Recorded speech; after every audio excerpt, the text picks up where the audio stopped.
Alright, so I actually already opened up everything, just so it can save me time. So the body is still the same. It's pretty much the original version 2 body. The only modification I've already done to it without even running the car is I have actually put Gorilla Tape inside. They have included tape around the edges. I just put more tape so that it can protect the body. Again, the nice features of these Arrma bodies are that they do already have the clips kind of built into the body, which is pretty cool. So no worrying about that.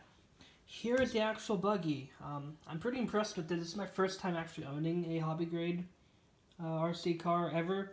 So first impressions are that it's huge. I know it was 1/8, but actually in person it is pretty damn big.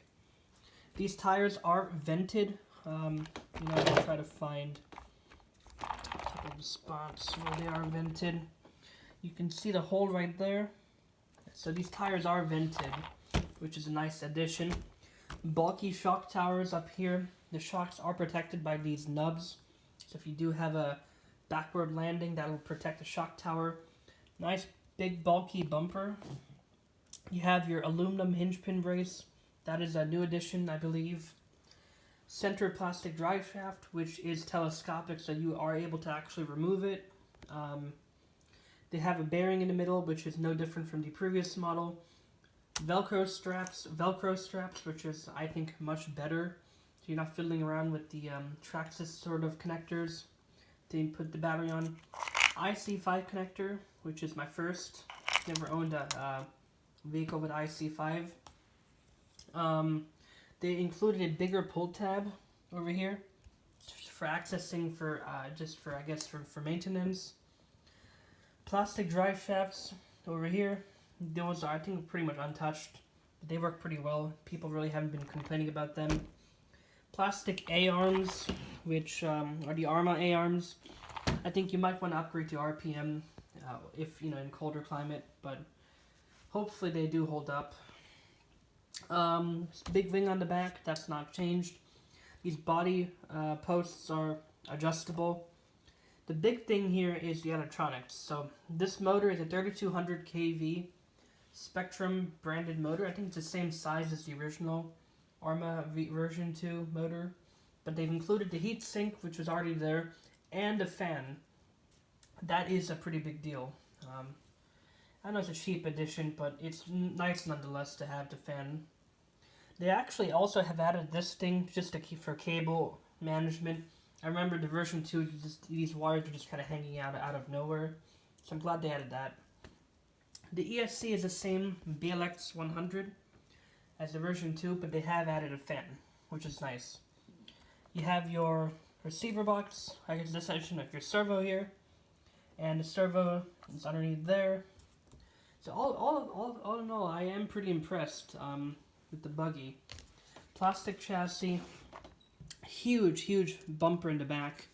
It's pretty substantial, a lot of stuff happening up here in the back. So that's the Buggy. I am pretty impressed with it. I have not taken it out for a run yet, but just by looking at it, it does look pretty mean. Oh yeah, these are 17mm hex, which is my first. I've never owned that.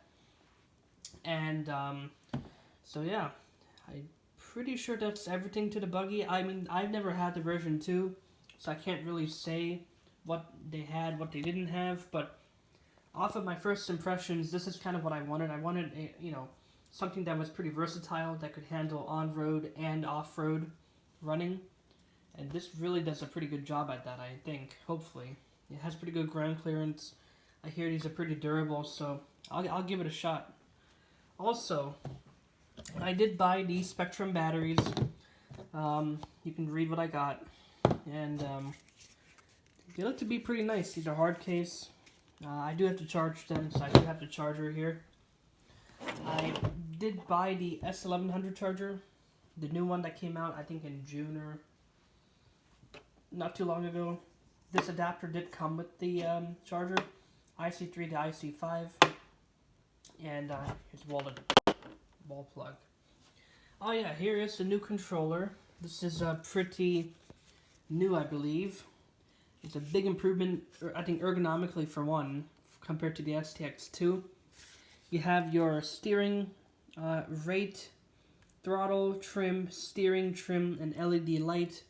The channel 3, which is your A and B toggle switch, which I haven't figured out.